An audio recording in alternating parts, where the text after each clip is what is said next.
Сиязы Талант Орысқұлович. Сізге бая қырғыздың ұлы сөзі бар. Асыл таштан, ақыл жаштан дейді. Сізді жаш деп, білімді деп, илімді деп кеп жатса керек. Бирок сіз мен башында айттым, буга чейин мамлекеттик муниципалдык кызматта бир күндө иштебиз. Эдил Жолдубаевич, мен бияктамын. Эдил Жолдубаевич. Сиз бияктам, карап коюңуз.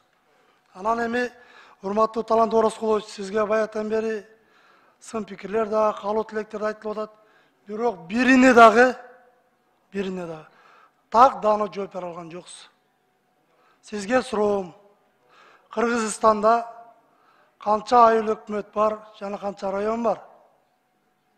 Урматтуу депутаттар, ичине тынчтанып койсоңуздар. Бул эми сиз министр болуп бараткандан кийин муну сиз билишиңиз керек. Канча айыл өкмөт, канча район бар? Айтыңыз. Рахмат. Кыргызстан боюнча 7 область, 40 район, 516 айыл өкмөтү бар. Кыргызстанда 44 район, 453 айыл өкмөт бар. Муну айтып жаткан себебим, урматтуу Талант Орысқұлович, эми сиз санариптүү өнүктүрүү министри болуп баратасыз. Анализ кылдыңыз ушу райондор боюнча, айыл өкмөттөр боюнча, мына бир жума болсо дагы убактылуу милдетин аткаруучу министр болуп отурупсуз ошол жерде. Анализ кылдык. Анализ кылдык. Сиз жана айттыңыз, бизде кадрлар жетишпейт депчи. Ошолорду кайсы критерийдин негизинде алып жатасыздар?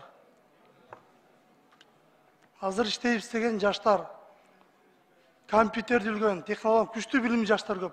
Ошо кайсы критерий негизинде алып жатасыздар жумушка? Образованиеда мыйзамга бекитилген образованиясын карап алынат. Азыр госкадровый служба жок, жоюлган. Анан кайсы положение иштеп чыктыңарбы жаңы? Закон барды.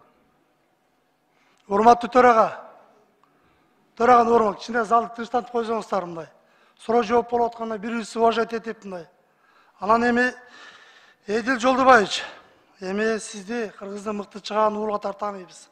Мыкты жигитсиз. Сиз баятан бери бир эмес, бир нече жолу президенттин командасыбыз деп айттыңыз. Президенттин командасы. Бул бүтүн мамлекет президенттин командасы. Президенттин командасы. Кыргызстанда бир эле президентибиз бар. Сүйүктүү мамлекетибиздин бир эле президентибиз бар. Баарыбыз президенттин саясатын колдоп, баарыбыз бир жакадан баш, бир жерине кол чыгаралып жатабыз. Баарыбыздын тилегибиз депутаттардыкы дагы. Ошо 10 секунд кош берсеңер. 10 секунд кош бергиле аппарат. Биздин жарандарыбыздын дагы тилегибиз сүйүктүү мекенибиз оңолсо экендигин дейт. Анан президентибиз командабыз деген сөздүк ишин алып, кыргыз элин иштей турган азаматтарды алып келатканда тагыраак жакшылап таптап келсеңиздер. Таптап. Кече эле мынакей ГТСтин Бекамир шайланганы. Жаш деп алып келдиңиздер, бүгүн эмне болду? Ошону сизден сураны, урматтуу Эдил Жолдубаевич. Ишиңизге ийгилик.